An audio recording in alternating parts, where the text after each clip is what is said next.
Thinking about exploring Peru but overwhelmed by all the logistics? We were too, until we found Peru Hop. In this video, we're taking you along on our 9-day journey from Lima to Cusco by bus. We'll show you exactly what it's like to travel with Peru Hop, the cost, the itinerary, where we stayed, what we ate, what we loved, and what we'd skip. You'll see penguins off the coast of Paracas, go sandboarding in Huacachina, explore Arequipa's food scene, spend the night on a floating island on Lake Titicaca, and finally, reach the heart of the Incan Empire. Whether you're a slow traveler, empty nester, or just looking for a smarter way to see Peru, this is the video we wish we'd watched before booking. And stay with us until the end because we're breaking down the total cost, the pros and cons, and giving you our honest take on whether Peru Hop is the right choice for your adventure. If you're new here, we're two traveling after one, a couple of empty nesters on a mission to explore the world and share all the tips we pick up along the way. Like and subscribe to our channel for everything slow and nomadic travel, practical tips, destination guides, and in-depth information to help you plan your next adventure. Peru has been on our bucket list for years, and we know we're not alone. With the buzz of Lima, the dramatic beauty of the Sacred Valley, and the magic of Machu Picchu, it's a country that promises unforgettable adventures. But planning how to get around Peru, that's where it gets complicated. Long distances, high altitudes, winding roads, and a mix of public and private bus companies, it can feel overwhelming fast. That's why we chose Peru Hop for our journey from Lima to Cusco. Peru Hop isn't just a bus ride, it's a hop-on, hop-off service built for travelers who want to see more of the country without the stress of booking every leg separately. It connects major highlights with some incredible hidden gems most tourists miss. For us, it struck the perfect balance between structured and flexible travel.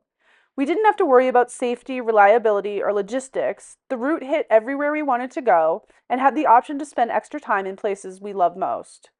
A big bonus, traveling overland gave us time to adjust to the altitude gradually. Instead of flying straight from sea level in Lima to 11,000 feet in Cusco, it made a huge difference. We also appreciated the mix of guided stops and independent time. We're not usually fans of full-on group tours, but having local Peruvian hosts on board added so much. They shared stories, gave great advice, and made sure every connection and stop was smooth. Safety was another big factor. Luggage is stored securely, the buses are in great condition, and the whole experience felt just easy. And then there's the social side. As full-time nomads, we love meeting fellow travelers. On Peru Hop, we rode with people from all over the world, each with their own stories, tips, and reasons for being there, and it added a lot to the journey. We've had so many people ask us about Peru Hop, how it works, what's included, and whether or not it's really worth it. So that's what we're diving into, starting with what your ticket actually includes. So what do you actually get with a Peru Hop ticket? There are two options, the regular ticket and the VIP ticket. Both include all your transportation, taxes and fees, a baggage allowance, unlimited free date and bus changes, access to hidden gem stops along the way, and discounts at partner hotels and restaurants. The VIP ticket adds a few extras, like a free cocktail at a rooftop bar in Lima and discounts on some guided tours in Lima, but for us, the regular ticket had everything we needed. Once we picked our ticket, the next stop was choosing our route. Peru Hop offers several different itineraries depending on your time and what you want to see. Peru Hop offers various starting points, Lima, Cusco, or even La Paz in Bolivia. Depending on your time and interests, you can choose anywhere from 4 to 10 stops, making the trip as quick or as long as you want it to be. Browse itineraries on their website by departure city, by looking through the pass options, or by using the search function at the top of the page. What stood out for us was the flexibility. You choose your route, but you control your pace.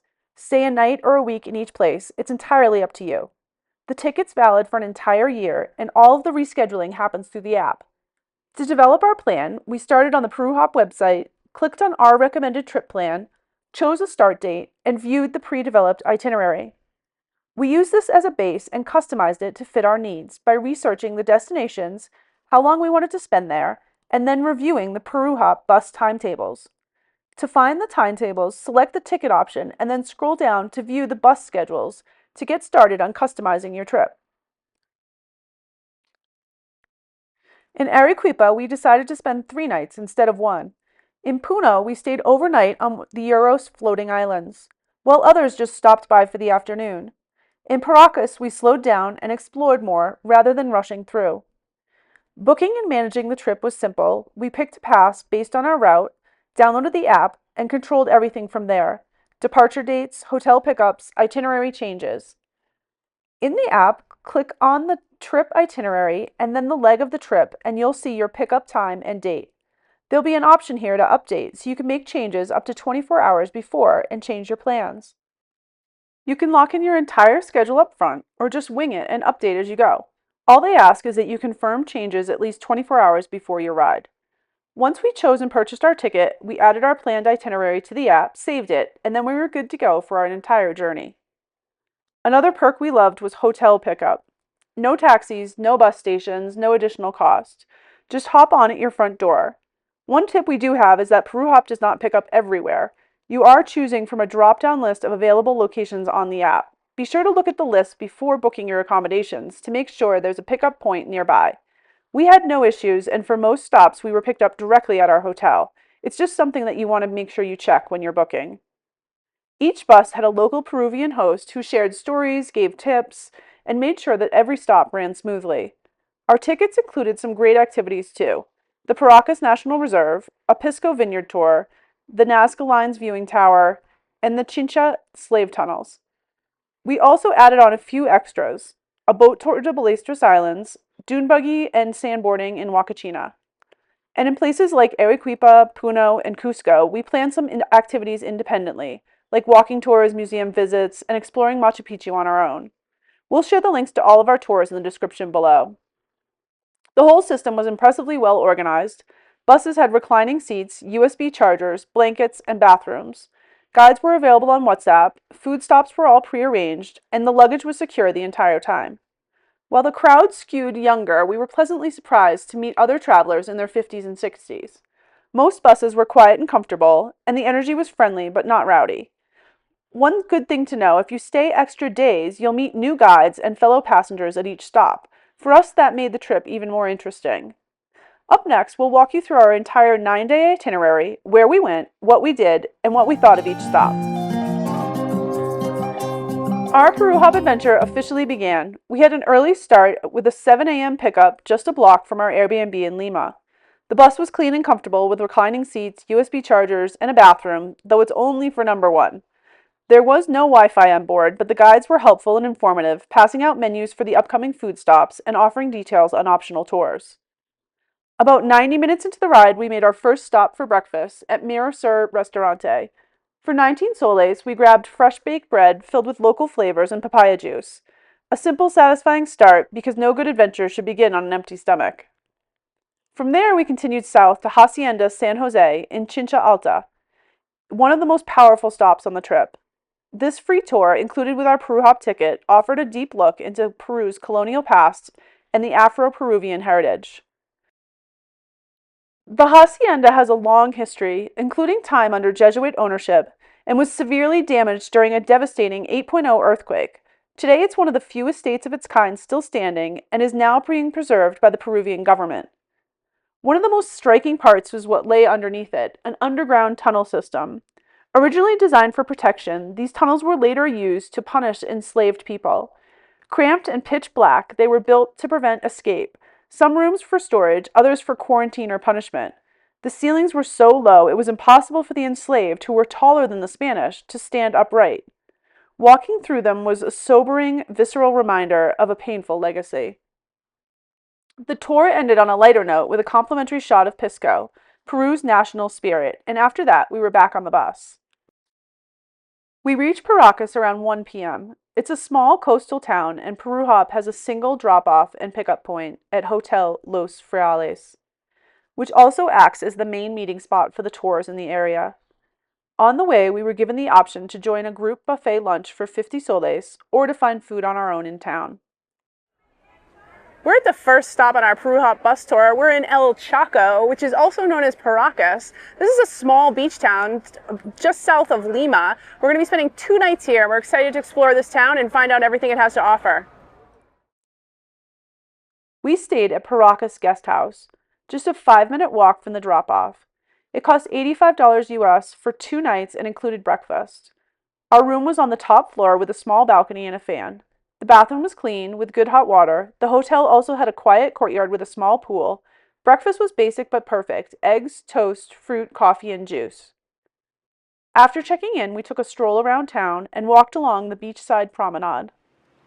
We're on the beach here in Paracas, and it looks like there's a lot to do here. There's this Yaku Park that we came across, which looks like quite the adventure course.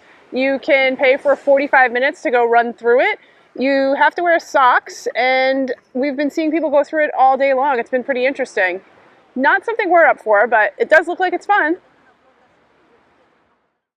For lunch, we splurged a little and went to Hotel Paracas, a luxury collection resort.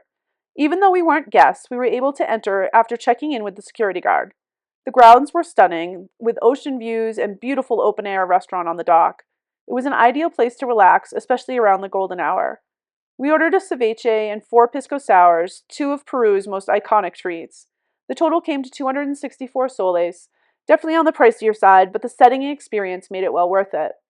That wrapped up our first day on the road with Peru Hop.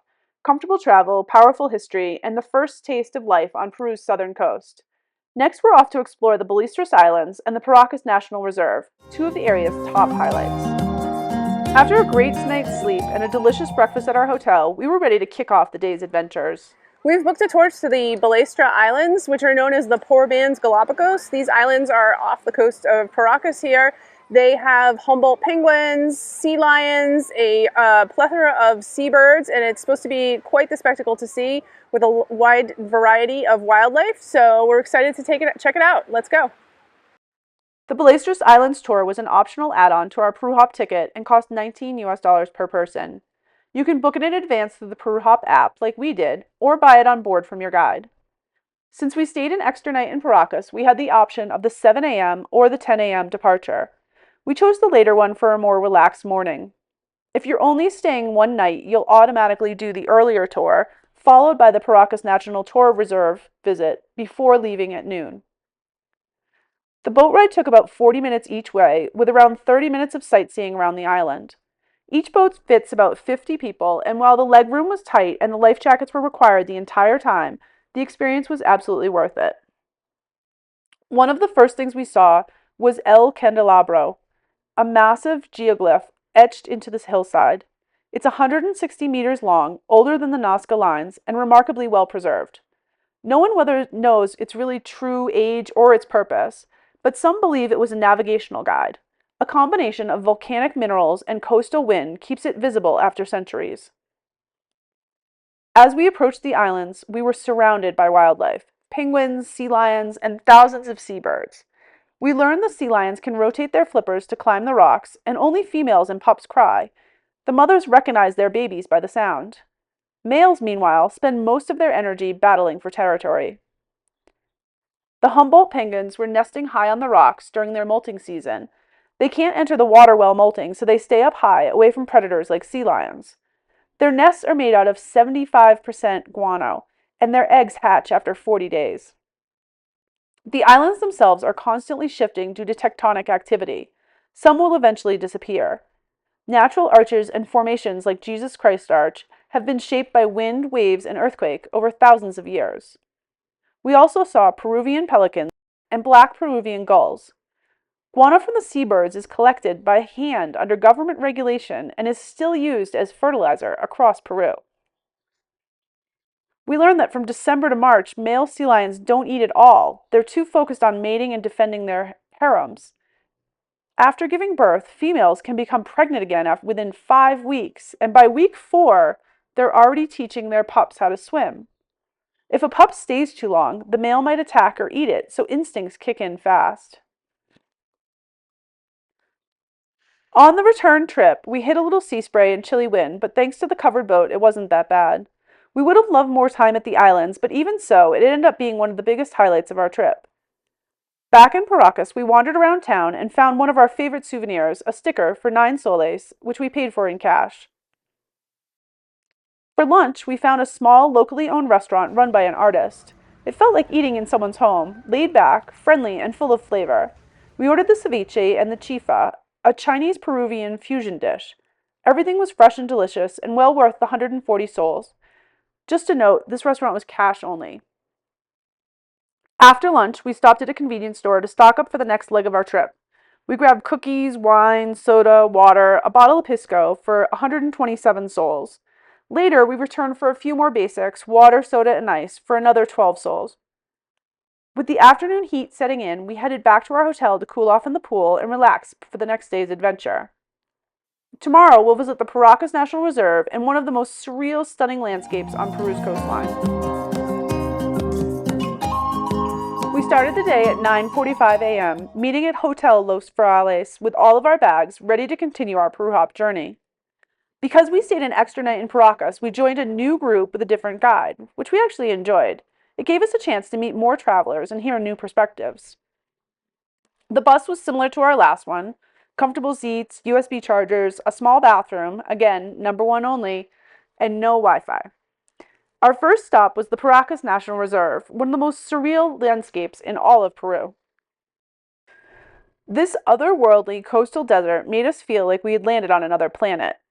Dramatic cliffs, endless golden dunes, and deep red beaches stretch out into the vibrant blue of the Pacific.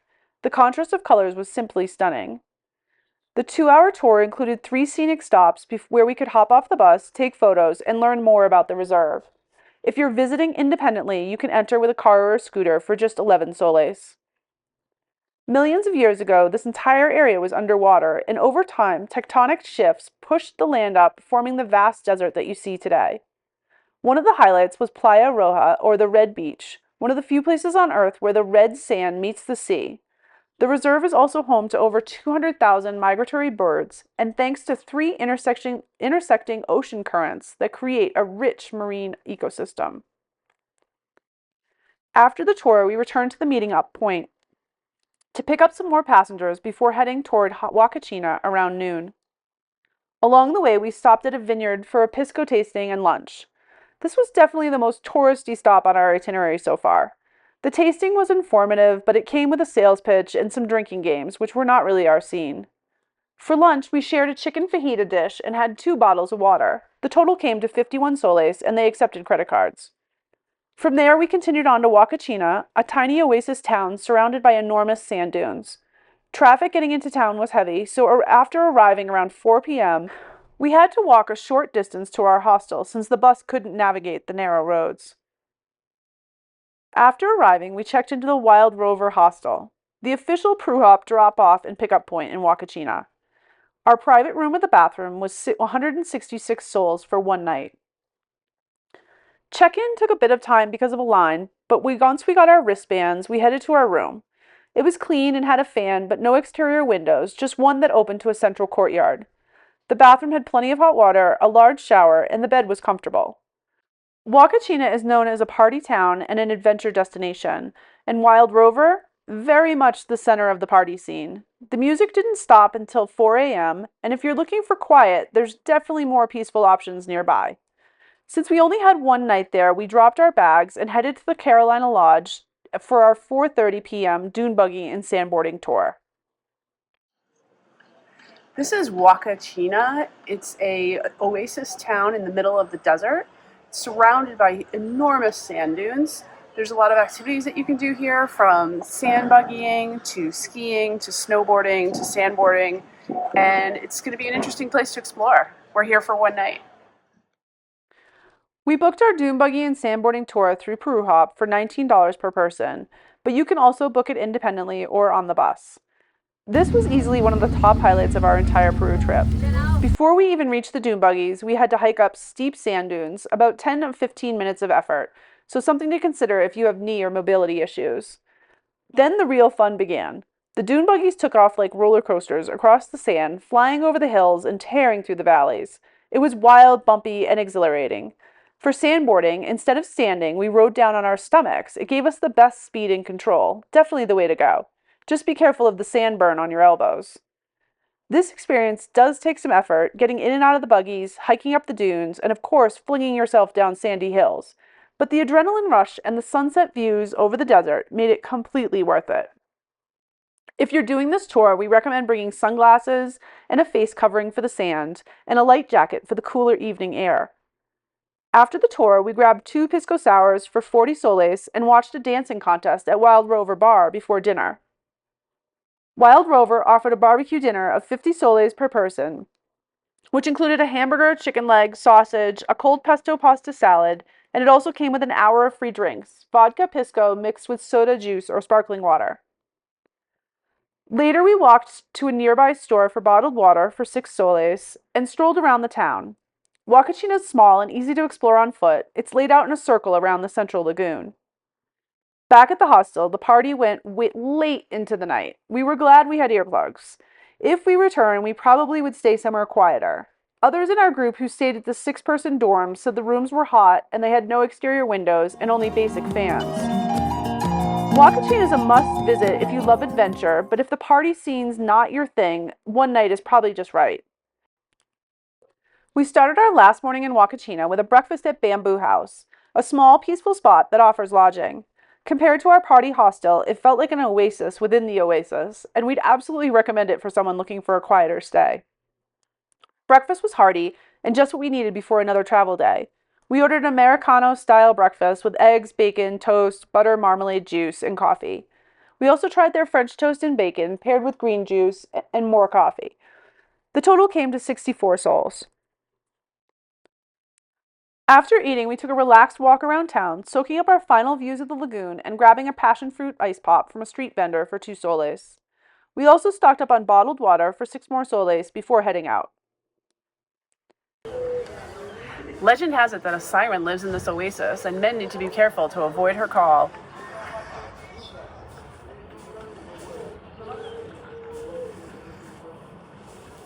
After checking out at noon, we had a bit of downtime to explore and relax in the hostel lobby before the meeting point at 1:45 p.m. for our Peru Hop pickup. Due to traffic, Huacachina only has 1 road in and 1 road out. Our departure was delayed until about 2:20 p.m. Our next stop was one of Peru's most intriguing and iconic sites, the Nazca Lines. Massive geoglyphs etched into the desert that continue to baffle and inspire. There are over 850 geoglyphs across the region, with new ones still being discovered. Among the most famous are the tree, the hands, the lizard, and the toad. To get a better view, we climbed the tall metal tower, about 5 or 6 flights of stairs. The stop was short, around 15 minutes, but it gave us a fantastic perspective. Just a note, the site only has porta potties and also no toilet paper, so plan accordingly. What's truly incredible is how well these lines have been preserved. The soil contains minerals that harden with water, and the dry, windless climate keeps the designs intact. In 1994, the Nazca Lines were declared a UNESCO World Heritage Site, and today researchers are using AI to help them uncover even more hidden figures. The tower that we climbed was donated by the Japanese government. After visiting the Nazca Lines, we made a brief dinner stop in town. Some travelers stayed here overnight to take the optional flight tour, while others rejoined the group after spending the previous night in Nazca. Dinner was pre-ordered earlier in the day with a guide on the bus, which made things quick and easy. We had 2 juices, 4 empanadas, banana bread, and a liter of water for 77 soles. One of the things we really appreciated about Peru Hop was how well they handled food stops. Menus were always available ahead of time, the guides took pre-orders, which ensured a smooth experience, plus vegetarian options were always available. With dinner finished, we reboarded the bus and settled in for our overnight ride to Arequipa. We arrived in Arequipa around 5 a.m. Fortunately, Peru Hop had everything prearranged, so we didn't have to figure out what to do that early in the morning. A complimentary van picked us up and took us straight to La Hysteria Boutique Hotel, a charming property tucked right into the heart of the city that we had booked on our own. The overnight bus was not as bad as we expected. We were lucky that the bus was not full, so everyone had their own row, and the seats, although they did not lay flat, did recline quite a bit. What really kept us awake was the road itself, twisting through the mountains with a few bumpy stretches along the way. Our overnight stay cost $190 total and included a spacious, comfortable bed, a soaking tub, and a separate shower and a generous breakfast each morning. The hotel also had a spa, steam room, and a hot tub that you could book for private use. Definitely something to take advantage of if you're looking to unwind. If you're traveling with Peru Hop, it's worth checking whether your hotel offers early check-in or luggage storage. Luckily, our room was ready by 7 a.m. We relaxed in the lobby and enjoyed the complimentary breakfast before heading out to explore. Arequipa is known as the White City, and that's because many of the buildings are built from the white volcanic rocks from the nearby Misty volcano. This city center is a UNESCO World Heritage Site, and it's filled with colonial architecture and buildings. And it's really, on first impressions, is reminding us of a less colorful version of San Miguel de Allende. By 9:45 a.m., we were off on a walking tour we had booked online for 60 soles. We began our tour at Arequipa Basilica, which holds the only known church pulpit in the world featuring a carving of the devil. Its organ, imported from Belgium, was once the third largest organ in the world with 171 pipes. Next, we visited Casona Aerospeed, a Jesuit house from 1590 known as the Talking House for the religious messages inscribed above the doorway. From there, we strolled through the Plaza de Armas, explored the cloisters of the company with its shops and cafes. Our last stop of the morning was the Mercado San Camilo, the perfect place to dive into the local culture and flavors. We'd heard from fellow travelers that Arequipa's food scene was as good or even better than Lima's. After this day, we could see why. The variety, affordability, and unique fusion of Peruvian and international cuisine made it one of our favorite foodie destinations in all of Peru. On our tour, we made our way to Choc Chow, a chocolate shop offering tastings and an incredibly rich 70% cacao hot chocolate.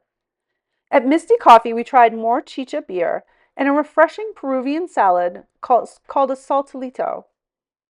At Mercado San Camilo, we sampled local teas, exotic fruits, chinchorron, rocoto relleno, which is a stuffed pepper with scalloped potatoes, and more chicha morada, of course. For dessert, we tried queso helado, a cinnamon-laced frozen treat made from milk, eggs, and vanilla. We ended the tour at Oso Cafe, where we watched them roast some of their own coffee beans and learned more about native Peruvian ingredients like the country's many varieties of potatoes, corn, and peppers. We also got a bonus pisco shot, rounding out the experience. From street food to fine dining, Arequipa's food completely won us over. In the afternoon, on our own, we visited the Santa Catalina Monastery, just a short walk from our hotel. Entry was 45 soles per person, and the optional tour was 50 soles for a private guide or 10 soles to join a group. The 16th century convent housed cloistered nuns for over 400 years, living entirely cut off from the outside world. The vibrant cobalt blue, terracotta, and pastel-colored walls gave the monastery a dreamlike, almost surreal atmosphere. Just a note, don't lean on the walls or you'll end up with red stains on your clothes. We visited late in the afternoon, and the whole place had a magical glow. It ended up being one of the most photogenic spots of our entire trip. For dinner, we headed to Cao, a Thai Peruvian restaurant, and it turned out to be one of the best meals we had in all of Peru. We couldn't pick just one thing, so we went all in with their 9-course tasting menu with wine pairings. From start to finish, the flavors were bold and creative and absolutely delicious. This meal alone would have made it worth it to come to Arequipa. Arequipa totally exceeded our expectations. Between the city's rich history, stunning architecture, incredible food, and relaxing hotel, this was shaping up to be one of our favorite stops on our Peru Hop journey. We kicked off the morning at La Recoleta, a quiet and fascinating convent turned museum tucked away on the busy streets of Arequipa. Admission was 15 soles per person, and it ended up being one of those under-the-radar stops that really surprised us. Inside, we found a mix of exhibits from religious art, Peruvian textiles, to collections of old coins, stamps, even some Amazonian animals and birds. The real standout was the historic library, filled with centuries of old books and ancient maps. When visiting, make sure you don't miss the climb up to the Mirador or the Bell Tower, where you can get great views of Misty Volcano and the whole entire historic center of Arequipa.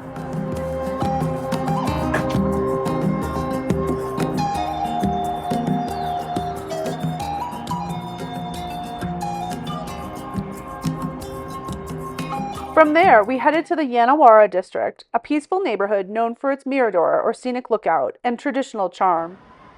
The Yanawara Mirador has great views of Misty Volcano on a clear day. There's a really nice park up here where you can sit and relax. There's a church as well that you can view. There's some local artisans selling handicrafts, and there's this really unique arched gateways here, and each of them are inscribed with quotes from Peruvian authors and poets. The stone arches at the Mirador were beautifully inscribed with quotes from Peruvian poets and writers, adding a touch of literature to the view. Nearby, we visited Parroquia San Juan Bautista de Yanawara, a lovely church, and admired the totem pole next to the overlook. Next, we made our way back to the San Camilo market to dive into Arequipa's local food scene again, this time at Yolo's Concacho. We ordered chinchorron with chicha morada for 33 soles. At another stand, we had a rocoto relleno for 13 soles, an extra chicha morada for 2 soles, and at another, a bottle of local emoliente de fruta, a local tea, for 4 soles. After lunch, we wandered through the market's nearby streets, exploring stationery stores, clothing shops, and eyewear stores, and even more local restaurants. A little while later, we returned to Casona Aerospeed, the 1590 Jesuit house we had visited the day before. This time, we explored an art exhibition inside. The combination of the beautiful colonial architecture and the modern artwork made it a perfect slow travel stop. To wind down the day, we stopped at Chuk Chow Chocolates, a favorite from the day before, and relaxed on their second floor terrace, which offers a great view for the sunset. We ordered a couple hot chocolates for 24 soles and picked up a chocolate bar for 20 soles to take with us. Before wrapping up the day, we popped into Parapampa, a boutique alpaca wool shop where we picked up a couple of pairs of alpaca socks for 14 US dollars and stopped at another shop for a few stickers for 12 soles. For our final day in Arequipa, we wandered through the San Lázaro neighborhood, one of the city's oldest and most picturesque neighborhoods. With its cobblestone streets, white stone walls, and pops of color from wooden balconies and doors, it felt like stepping into a postcard. It's a quiet area, perfect for a morning stroll and soaking in the charm of the city before saying goodbye. We came across World of Alpaca in the San Lázaro neighborhood of Arequipa. This is a fascinating museum. It traces the history of the alpaca from when the Spaniards came until today. There's a really neat factory here where you can see the entire process of taking the alpaca fiber and making it into threads. There's also some shops here where you can buy a lot of alpaca goods and even some live alpacas to feed and pet. Mundo Alpaca turned out to be one of the most unique and memorable stops of our trip. It's more than just a shop, it's a cultural center dedicated to the story of alpacas and traditional weaving in Peru. We got to see live alpacas and llamas up close, watch a traditional weaving demonstration, and explore a small museum of pre-Columbian textiles. The whole process, from shearing to spinning to weaving, was fascinating to watch, and it gave us a deeper appreciation for the craftsmanship behind the beautiful garments sold here. There's also a boutique filled with high-quality alpaca clothing and accessories, plus a relaxing little cafe to unwind after exploring. Before we left, we picked up 2 more pairs of super soft alpaca socks for 92 soles, worth every sole. For our final night in Arequipa, we treated ourselves to dinner at Zigzag, a well-known Peruvian grill that lived up to the hype. To start, we shared a creamy cheese fondue that came with veggies, bread, salad, and a ratatouille. We ordered their trio of meats, which came with a bib, and a sizzling plate featuring alpaca, beef, and chicken, although you could also choose lamb or salmon. We ended the meal with a decadent chocolate mousse made from local cacao, a sweet way to toast our time in this incredible city. Arequipa had won us over, but this dinner sealed the deal. The food, the history, the views, everything about this stop has been a highlight of the trip. Our day started bright and early with a 5:45 a.m. pickup from our hotel in Arequipa. A small Sprinter van took us to just outside the city to a transfer point where we boarded the larger Peru Hop bus for our journey to Puno.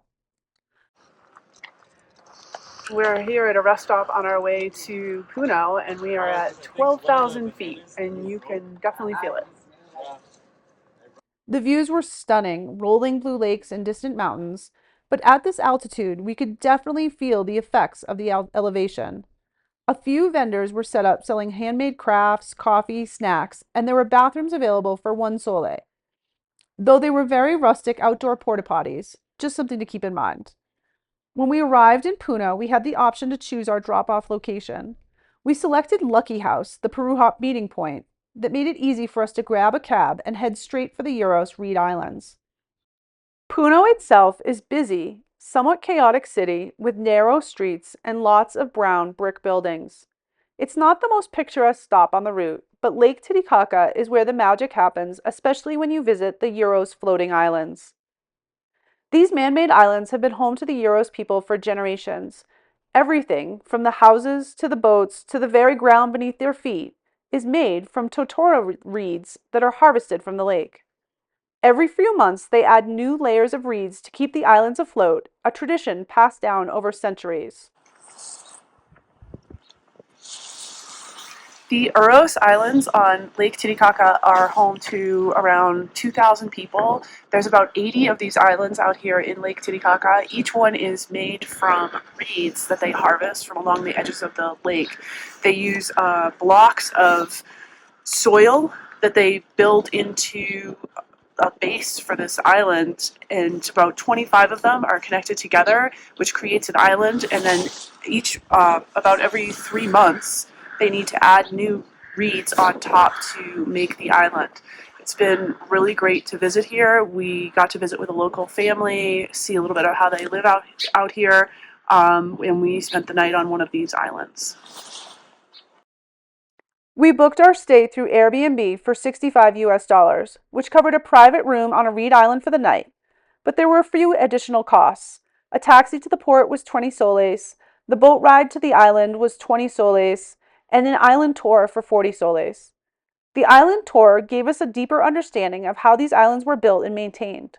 The construction process involves tying together large blocks of reed root mats, layering fresh reeds on top, a continuous labor-intensive cycle that keeps these islands above water. After the tour, we visited a small artisan shop where a local woman showcased her crafts. We bought a homemade table runner and a wall hanging for 200 soles, which felt like a meaningful way to support this community. For lunch, we ate at the tiny Uros restaurant, where we had fresh-caught trout and fried cheese for 69 soles.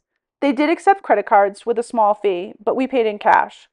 Later that night, our host made us a home-cooked dinner for 60 soles, and the next morning they cooked us a homemade breakfast for another 30 soles before departing. The boat ride back to Puno cost us another 20 soles, and the final cab ride back into town was another 20 soles. As a sweet farewell, our host gifted us handmade reed boat necklaces, a small, thoughtful keepsake from our time on the islands. There was an optional romantic reed boat ride for 10 soles per person, but we decided to skip it and simply enjoy the quiet, serene atmosphere. Spending a night on the Uros Islands was one of the most unique, peaceful, and meaningful experiences of our entire Peru trip. It was a rare opportunity to connect with a culture that continues to live in harmony with the water, the wind, and the reeds on Lake Titicaca. Our final day with Peru Hop began with a 10:30 a.m. departure from Puno, kicking off the last leg of our journey to Cusco. The first part of the trip was a small Sprinter van, which brought us to a nearby gas station transfer point. There, we boarded the larger Peru Hop bus for the rest of the trip. The stop had free bathrooms, but no toilet paper, so if you're planning this route, definitely pack your own. We had a bit of time to grab snacks and drinks before continuing on. By 12 p.m., we were settled into the main bus, which was completely full for this stretch. Around 3 p.m., we stopped for a buffet lunch, which cost 35 soles per person. The break lasted about 50 minutes, which gives us plenty of time to eat, stretch, and prepare for the final few hours on the road. The road into Cusco was long, winding, and absolutely scenic. Towering mountain ranges, deep valleys, and sweeping landscapes made it well worth taking the daytime bus rather than traveling overnight. We pulled into Cusco around 8 p.m., feeling tired but excited for what was ahead.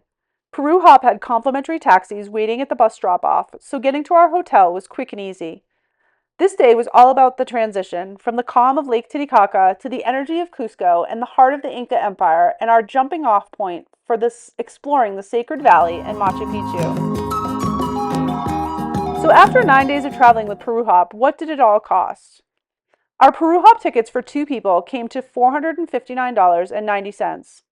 Accommodations, which were 2 nights in Paracas, 1 night in Huacachina, 3 nights in Arequipa, and 1 in Puno, totaled $486.30. This breakdown does not include our time in Cusco, since we'll be covering those costs in a separate video. Food and drinks, including restaurants, snacks, and convenience store stops, came to $558.63. This total included some standout meals, like the 9-course tasting menu in Arequipa. Most of our hotels included breakfast, and we found that the food stops through Peru Hop were consistently affordable. Tours, entrance fees, and activities cost $129.21, and souvenirs, including a few pairs of alpaca socks, cost us $49.91. In total, our 9-day Peru Hop trip cost $1,683.95. This averages out to $187.10 per day, or $93.55 per person per day. In the description below, we'll share links to all of our accommodations and tours. There are a lot of things we loved about traveling with Peru Hop. It was easy, organized, and removed so much of the unknown that usually comes with navigating a new country. The bilingual guides were knowledgeable, friendly, and always available for questions or recommendations. Safety was another big plus. The buses were well monitored, had cameras on board, and switched drivers every 4 hours. Given the road conditions we saw, we were really glad we didn't try and rent a car. The food stops were solid, many tours were included, and optional excursions were well priced. They also offered hotel recommendations, so if you didn't want to do all the research yourself, you didn't have to. Hotel pickups and drop-offs made the whole experience incredibly convenient. Another plus we had was the acclimation to the altitude, which was easier because of the stops along the way.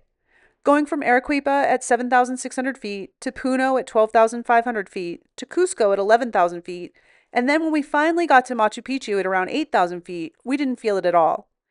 The highest point on the journey was 14,500 feet at the Lagunas viewpoint, which we definitely felt.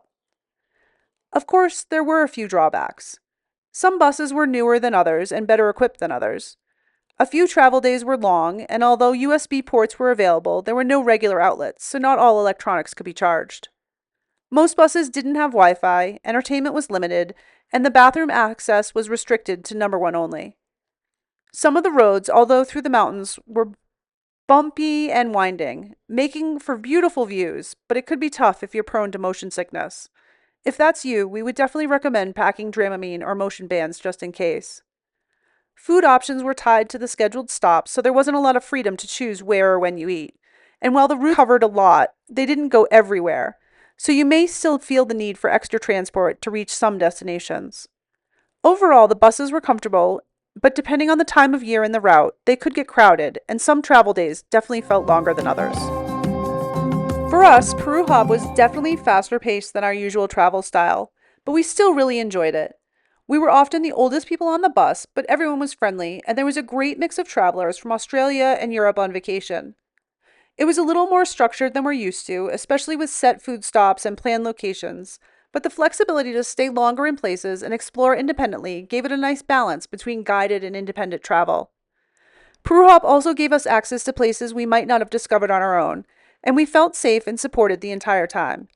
It's not for everyone, but for senior nomads, slow travelers, and anyone who wants to experience more of Peru without the stress of planning every detail, it's a great option. If you're considering Peru Hop, we hope this video gave you a clearer picture of what to expect. If you found this video helpful, give it a thumbs up and don't forget to subscribe for more slow and senior nomad travel adventures with 2 traveling after 1. We've got more Peru content coming soon, including our time in Cusco, the Sacred Valley, and Machu Picchu, so hit that notification bell so you don't miss a thing. Happy travels!